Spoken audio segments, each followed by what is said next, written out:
Welcome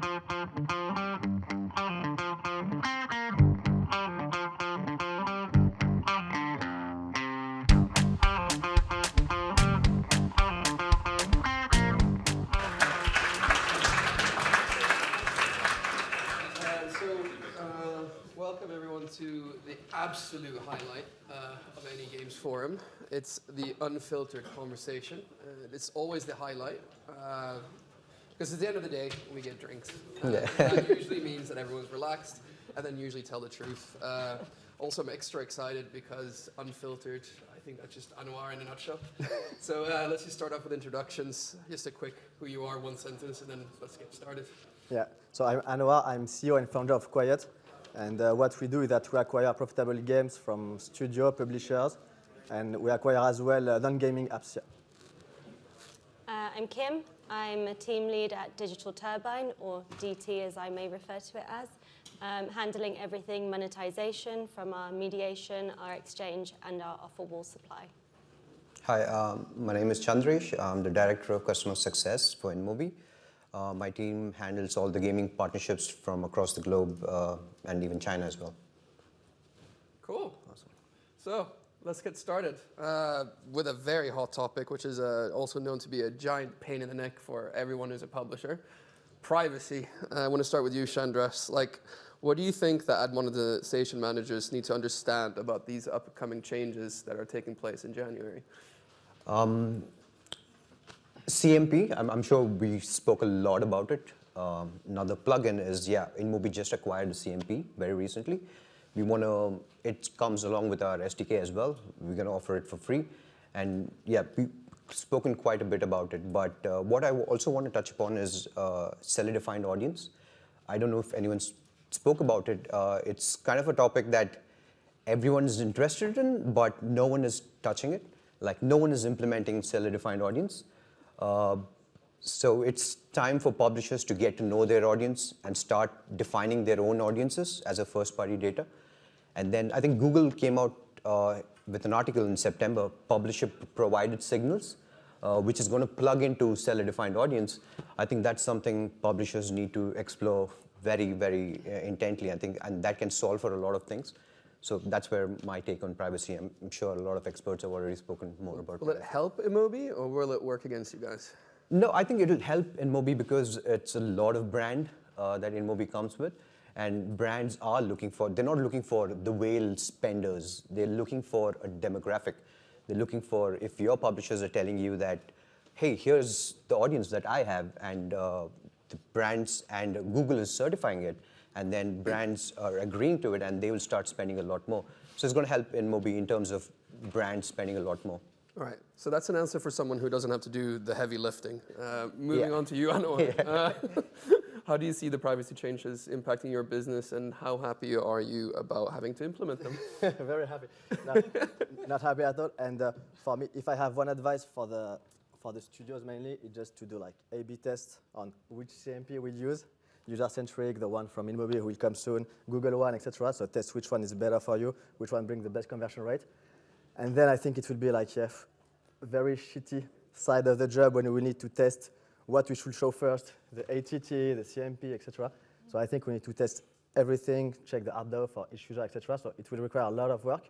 And I'm very concerned by let's say, the small studio that don't have all the resources, that don't have all the data scientist team, don't have her own dashboard, etc. Because for them, it will take a lot of time to A/B test that and check correctly the data.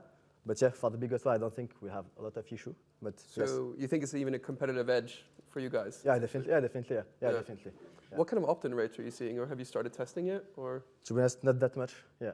And from what I heard and from what I saw today, it's still not that very high. But to be honest, we didn't test it that much. Yeah. Okay. Cool. Kim, from your perspective, anything to add? Or? Yeah, I think definitely with the CMP aspect that we see, especially in terms of the importance of what brands need. They want this demographic data. They want to know where their brand dollars are being spent. They want the brand safety. And I think the CMP does offer that kind of security that the brands want in order to spend the dollars, especially in mobile gaming, which is very new for them. They haven't explored this avenue before. They want to know exactly where their dollars are being spent. I also think in terms of scan and Google privacy sandboxing, I think getting involved with partners who are embracing that. We don't know what's going to happen next year, especially with the Google aspect, but we do know that they are working with the ad tech providers, and I think working all together in the industry, as we all like to do, will be really good to just embrace that and ensure that everyone is adhering to the privacy changes that aren't necessarily being regulated by the industry, but actually by lawmakers. Yeah. Just one more. I think EasyBrain has their CMP for the last 3 years, and they've been certified by IAB. They've been seeing some really good spends in Europe, and I think they were way ahead. So they're already seeing all the benefits of it. How much better does the Emobi product work on EasyBrain apps compared in the last The couple of years CMP? because of the CMP? No, our CMP is getting, so we acquired a Choice by Quantcast, which was primarily a mobile web and a desktop as well. So we are kind of moving it to work for apps as of now. It's just about ready. So we're going to go out in the market like in a week or so. Yeah. But can you see in the last couple of years that the Emobi network has worked a lot better on EasyBrain? Yeah. So definitely European traffic for EasyBrain is a lot better monetized than any other, even if other publishers have a lot more traffic. So it's TCF 2.2 compliant. Trade Desk and most of the biggest DSPs out there prefer buying CMP compliant traffic. Can you give a percentage, rough, like increase? How much has actually increased? So I know for a fact, okay, so in terms of compliance, and I think EasyBrain has like close to 80% compliance. But in terms of a CPM increase, I think it's like close to 30% increase in terms of how a CPM... On the Emobi network? Or? Yeah, on the Emobi network, yeah. You can hold them to that now when you install your... It's good, man. All right, so I think we've talked this to death. So let's move on to another hot topic that we discussed a couple of hours ago. It's been a really big hot topic here. That's about Google's shift to real-time bidding. Yeah, who wants to start with this one? Because I know there's rumors in the industry about Emobi possibly building their own mediation. I don't know if you're allowed to comment on that. No, we do already have a mediation. It was supposed to be a standalone mediation, which we didn't want it to affect our exchange business as well. But we're still working on it. We're working on it with our internal apps. We have Glance, which is like a lock screen app.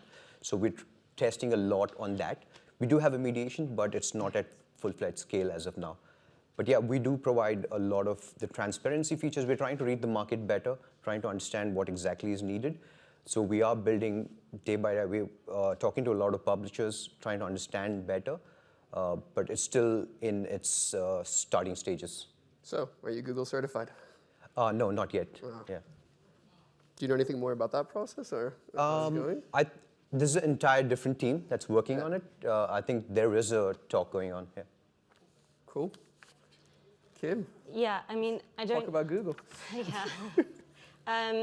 I think the shift to bidding is one that we obviously can't ignore, at least from the monetization perspective, with monetization managers, perspective.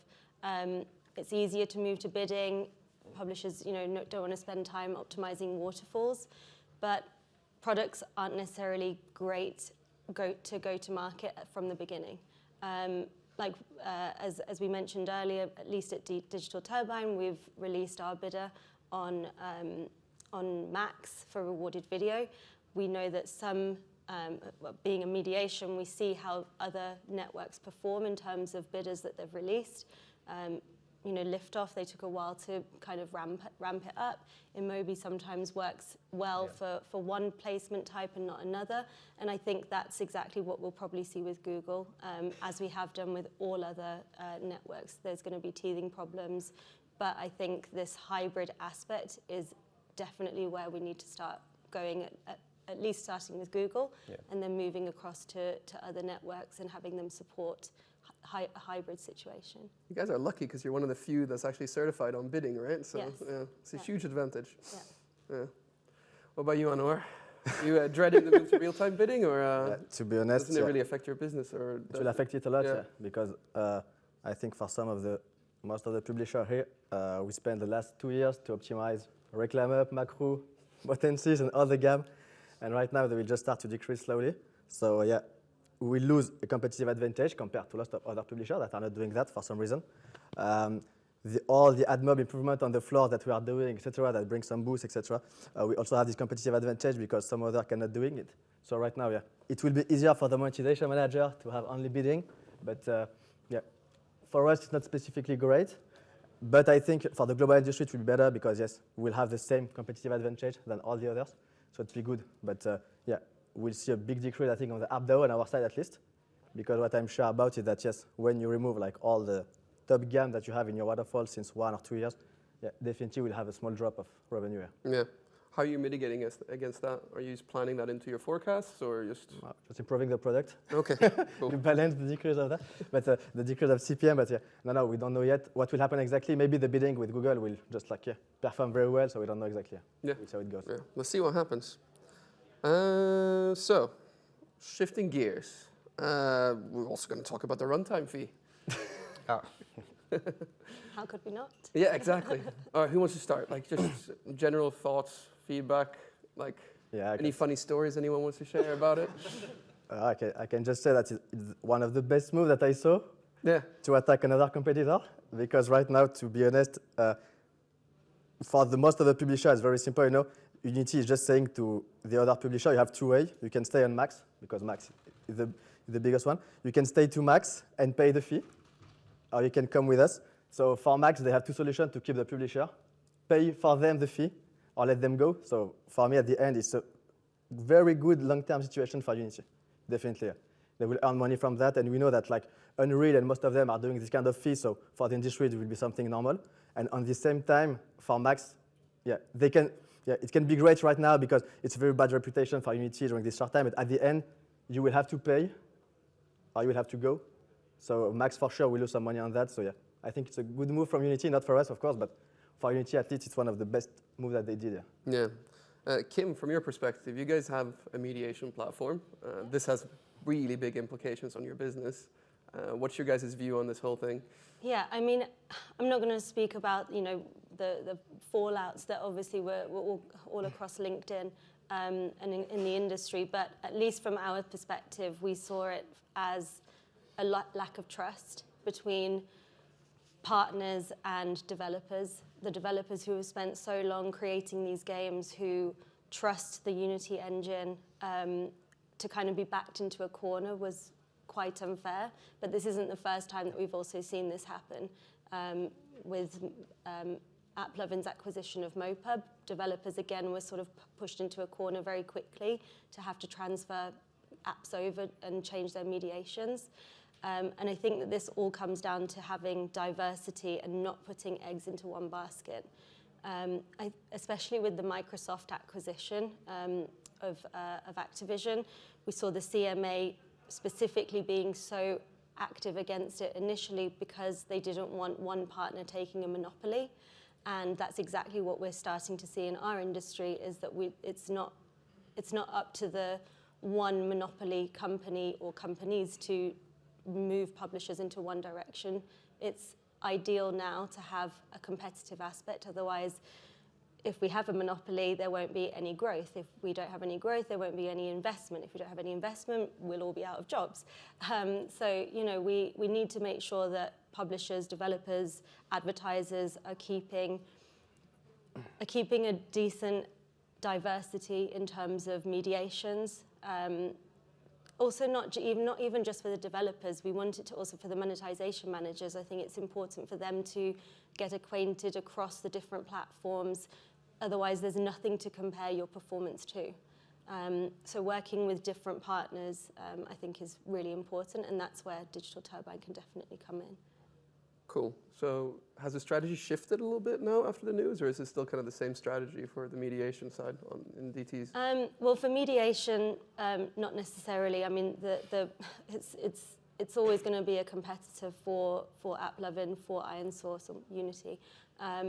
But right now, the focus will be towards alternative app stores and encouraging that cycle within mediation through alternative app stores, which can offer a lot more diversity as well.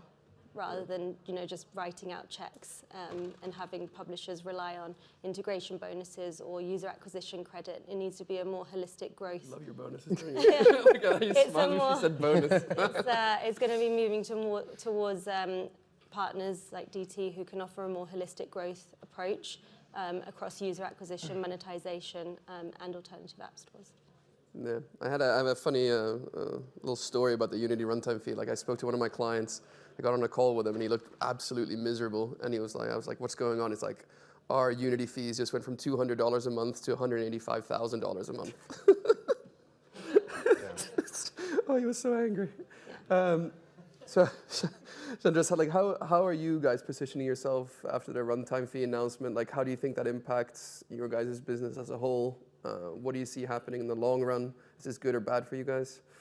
I think it primarily impacts the publisher a lot, and in turn will impact almost all networks, because the CPIs are going to increase, their overall costs are going to increase, and I mean they're not going to drive as many installs. The number of ads are going to go down. It has this multiple cascading effect. But one thing that we saw was, and which was amazing to see, was the entire publisher community coming together and then just going after a giant, which is the base that they build their entire game on, which is great. The whole community going after it and hopefully coming out successful. So, but yeah, it does affect the entire community for us. Yeah. Are you boycotting? Are you part of the boycott? Yeah, but I think it was during only like 2 weeks. And everyone put them live again, Did Unity block you on UA as well when you boycotted, or no? I think it was too small for them for that. They didn't even notice that we blocked them. But no, yes, we did the boycott, let's say, on monetization, on user acquisition, etc. And one funny fact is that the AppDAO didn't drop. So, we are not the only studio that had this case. So I think it's important to mention that.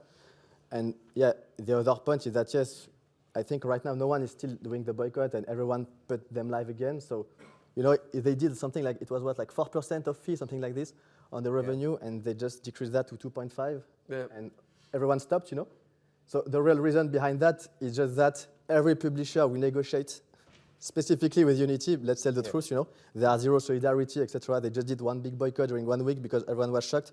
But at the end, everyone will negotiate, and the biggest one will get better rate, and the smallest one will have to go on Unity because AppLovin will not pay for them, will not pay their fee to stay on AppLovin. So yeah, I don't think it works. I think it worked a bit, and I think it just worked because Unity saw that they did a big mistake. I think it didn't work for the boycott because they are in discussion with all the big publishers, etc. Even with us, that we are not that big, So there are also a discussion with us. So yeah, for the future, yeah, we'll have the biggest guy who will have some good rate with Unity. You will have the guy who will stay on AppLovin, and AppLovin will pay for them, and they can pay because they have some. You can see their results, so they can pay for you. And for all the smallest one, yeah, they will have no choice, Yeah. They will build on some other tool, or they will go on. Is anyone in here still doing the boycott? Anyone? Is it dead? No. No one's doing the boycott? Okay, boycott's dead. 2 weeks. Yeah, 2-week boycott. Okay, so where do we want to take this afterwards? Do we want to talk about exotic networks and alternative ways of adding revenue? Or do we want to talk about hybrid casual? Where do we want to go? Hybrid. Let's talk about like new ways that you're seeing of finding ad revenue, because I think you actually might have some really interesting insights here, because that's kind of your business model, right? Yeah. You buy companies and then you improve the revenue. That's it, yeah. Cool. Yeah. So, and yeah, for the basic stuff that we do, and like that, you will not have to sell games to us. I think it's something that Vincent from Tap Nation is spreading everywhere in every conference, audio ads and in-game ads. Because it's funny because we start to do that like since 2 years, and even after 2 years, most of them didn't have that on the setup. But in our case, like for 90% of the game, it always brings an uplift for 3 to 10% for the best case, and sometimes more for some specific geo. So for me, it's something very simple to add. And for most of the game, you can always find a good way to do it, etc. And more after, like months after months, so they are improving. All the competitors are improving the SDK, etc., to have a better solution. And then the other one, I think, it's just about testing new network that are coming, because you are always some new network, even if they are not listed on the verified and approved network by Unity, by AdMob, etc. You can also test them because some of them are very strong on some specific geo, etc. So yeah, for the monetization, this is the basic strategy, and of course all the GAM till January or maybe later, we'll see. But yes, yeah, for me, yeah, again, I know it's very basic stuff, but yeah, it's really about audio and in-game. You can easily increase that. And if we talk about the brand, because we are talking a lot about that, again, we are talking a lot about them, but if we ask here, I'm not sure that more than 5% of the publishers signed a direct brand deal, except some of them. So yeah, it can work, but it requires a lot of time. Yeah. It requires to be big enough, and at the end, the result will not be that huge, at least right now, you know. And yeah. What percent does in-game ads and audio ads usually drive of the overall revenue, though? At Quiet, I think it will be, it's something around like 7%. Yeah. Yeah, Okay. 7 to 8%. On my previous company, you can check it on LinkedIn. Yeah. I think it can be close to 10%, and for some games, like 15. Okay. Cool. Right. Moving on to DT. Are you guys working on anything exotic and out of the box? Well, I wouldn't even say it's out of the box. It's always been there. But now that I know that you're going to probably come to this this hybrid casual. But in terms of looking for alternative ad streams, we know that there's in-game, we know that there's audio, but there's also offer wall as well. It's great for the publishers who are moving into the casual space or broaching it with a hybrid casual, focusing more towards rewarded video ad formats, and for users who don't want to be paying. You know, now in the current economic climate, who wants to pay $50 for a package in-game? Probably not that many people. You're after the whales there. So how do you keep those users, you know, putting a non-intrusive ad format like an offer wall is exactly what publishers should start looking to test, like you said earlier. It won't work for every publisher, but it's a nice to have alternative revenue stream for sure. So what are the main things you need in a mobile game for offer walls to actually work? What do you? What are the main things you need? Like what games are ideal for offer wall? Well, mostly the casual titles. All those that have predominantly rewarded video we find work best. But not just that, we also see it quite popular with non-gaming as well, in terms of, well, there's quite a few publishers here at the moment who are using offer wall for non-gaming. There's a lot of coins involved. You can, you know, not even just on the supply side, actually, you can even get involved on the user acquisition side with offer wall. You know, have a user get to level 50 in your game, and you know you've just gained a new user. So it works from both sides. Yeah. So, as I mentioned before, we have a lock screen app, Glance. So we're working with a lot of developers right now to convert their existing games into HTML5 format. So even if it's an old game which is lost out on a user, you can port these games into HTML5, and we host it on our Glance app, which has like millions of users in India. We're going to release in US soon. We are releasing in Brazil.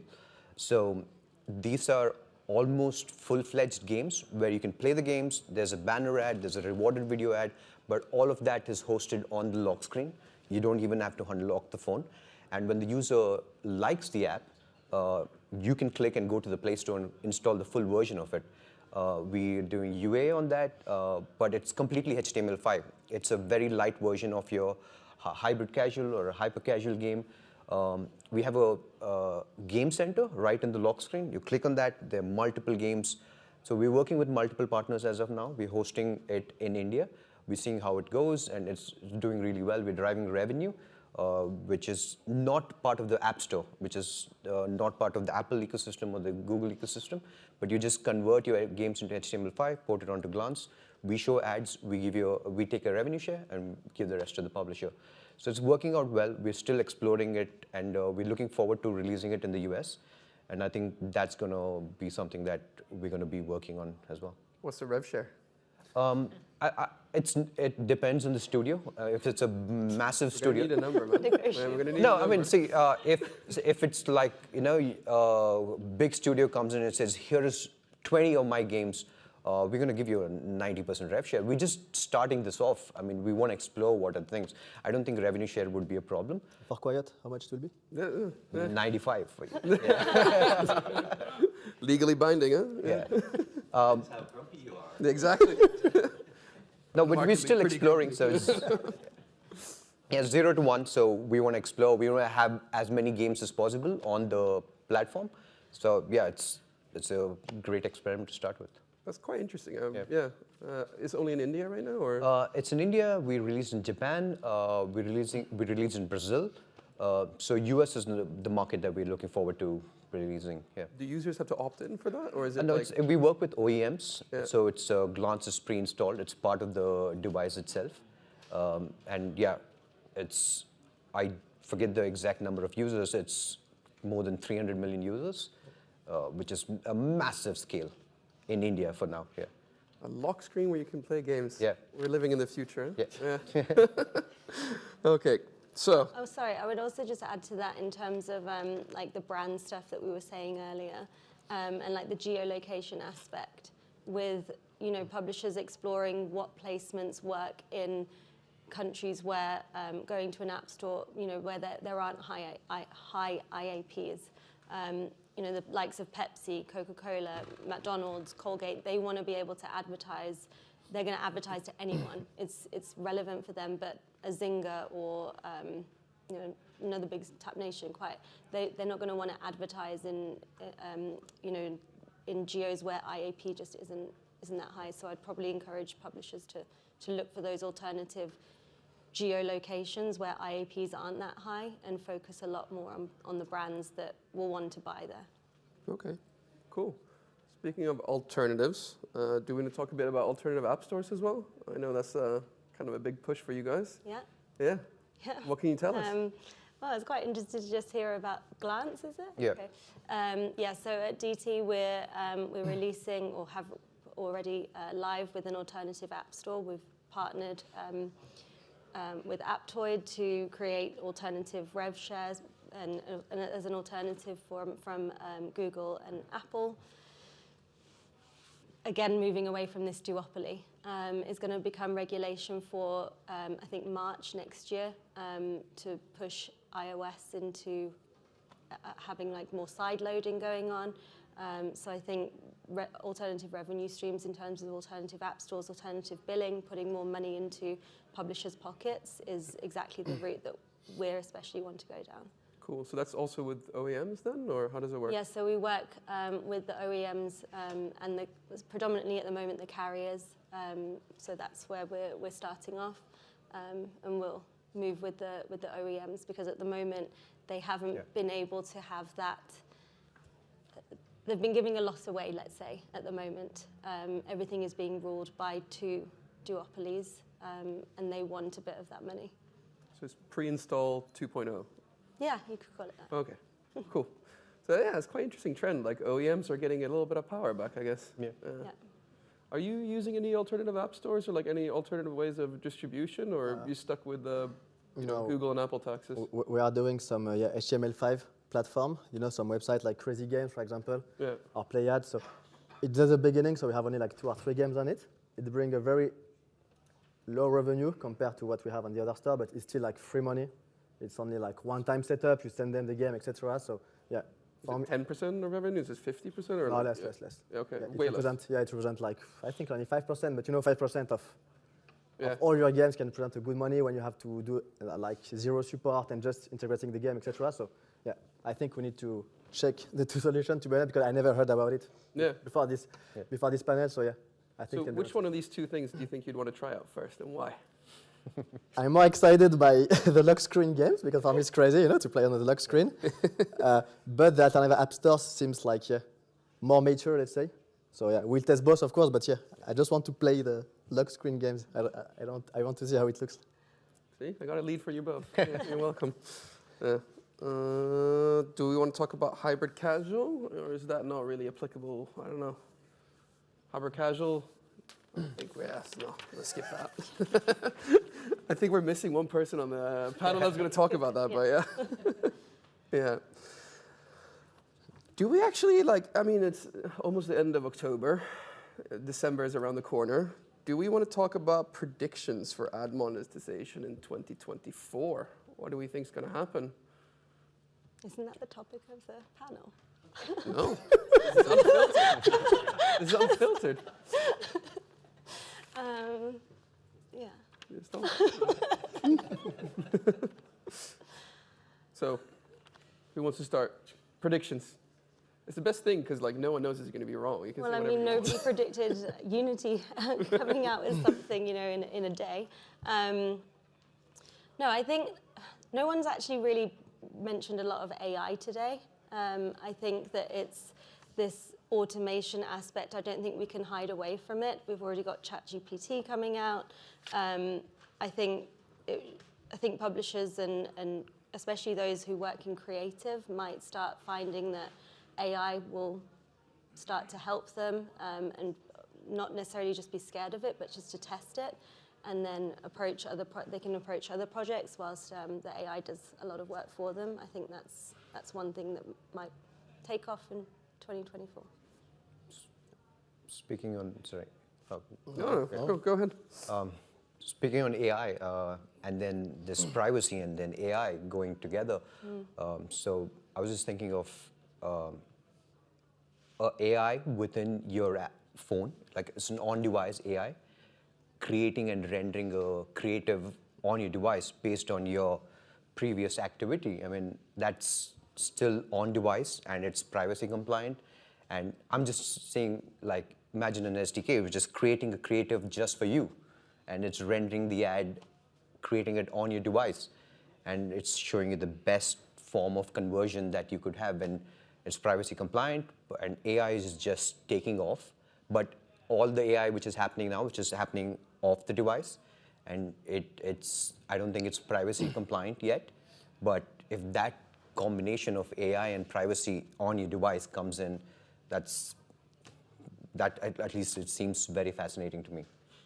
How do you think that will change things though, like in the next year? And how do you see it changing things that maybe like Emobi? Do you see you guys? No, it's just a thought. I mean, like 4 beers in, and you're like, this. But yeah, it sounds interesting. I mean, if someone can pull that off, I mean, the creative that you see and creative someone else sees is there's no two same creative. It's exactly designed for you, but it's being rendered on your device. No one is designing the creative for you, or no AI is designing it outside. But yeah, if that happens, yeah, amazing. Yeah. Anwar, what are your predictions for 2024? Yeah. Specifically to ad monetization, maybe? To add monet, no. Yeah, maybe. But no, if I have to do one prediction, I think that the next year will be very complicated for most of the studio. We have the luck of, since we are acquiring games, we are doing a lot of audit from a lot of studios, from a lot of publishers, etc. And yeah, it will be very complicated because if you check, like right now, you know, most of the publishers, hyper casual, are not releasing a new hit. If you check them, yeah, they are not that much. All the guys trying to do hybrid casual, for 99% of them, they are not doing it. It's very complicated. And they will run out of cash. And also, if you see one big trend is that, you know, like 2 years ago, Quiet was the first like guys to acquire games from the others, except some specific opportunities. And right now, I will not mention them all, but all of you guys who are doing games are receiving the emails about acquiring games. So you know from Sunday, from Tap Nation, from Azure, etc. So everyone is doing acquisition, and if they are doing acquisition, it just means that they are not able to create their own games right now. So it's very complicated. So yeah, I think the future will be very dark. And yes, right now, you know, just to give you one fun fact is that I think we reached something like 300 or 400 studios doing hybrid casual, you know, and no one had ever one game profitable. You know, they have 0 game profitable, and I think I think the hybrid casual is something very, very hard to develop. I will never do it because I don't think we can do it. But yes, I think the future will be very hard, and we are already seeing like a lot of big publishers financing some studio to do hybrid casual, some production during like 6 months, they are not doing it. And I don't think it was a good solution to do it because the guy who succeeded, like Madbox, for example, you know, they spent like 2 years, they raised like 15 million euros to do it. So yeah, for the future, to be honest, yeah, what we are seeing right now, from my perspective at least, is that yes, most of the studios that are indie studios that are not profitable yet, yeah. Just a question that occurred to me when you're talking about that. Like, so if the future is really dark, like, what are the things that you actually look at when you're buying games? And like, what is the key performance indicators that's the most important for you? Right now, because if things are dark, it should be like the bonanza of a lifetime. Yeah, for you, and huh? this is why we renamed from Quiet Games to Quiet, because we are also acquiring non-gaming apps. Because the apps business is very complicated. But from my perspective, the product is the most important stuff because right now we are doing the audit. Most of the people have the same ad monetization setup. Most of them have more or less the same UA setup. And what made the difference is, the granularity you put on the UA and the ability to run good A/B tests and improve the product. Increase the volume of in-app purchase when you have game with in-app purchase, increase the playtime and all this stuff. So for me, it will be the big difference, and this is what we are looking at right now. Because for the UA and the Monet, most of them have the same setup. Everyone, from the big publisher to the small studio. And yes, we are doing non-gaming apps because the gaming apps is very, very crowded right now. Yeah. It's complicated. Yeah. We have less and less opportunities since like 6 months. Okay, cool. So before opening it up to questions from everyone, do you guys just want to make one crazy prediction each for next year? And then we'll open it up to the general audience for questions. So one crazy prediction. I think Unity is going to get bought by Apple. So yeah, that's my crazy prediction. Go ahead. I'd be interested to see if a publisher would start working on creating their own game engine. I think at the moment the alternatives aren't quite viable for publishers. They don't have the features, they don't have the qualities that some publishers need in order to create their games and titles. I think maybe someone will come out with their own game engine and then they can start to explore other avenues and not put all their eggs in one basket. Crazy predictions, who wants to go? Double blink to close an ad. Sorry? I like that. That's really good. That will never happen. No accidental clicks anymore, so yeah. I remember back when I worked in a network and around Christmas, we decreased the number of pixels on the X, so yeah. Yeah. I don't know, let's say Applovin will acquire Unity this There time. we go. Yeah. Right. Questions. Let's open it up for everyone. Who wants to ask something good?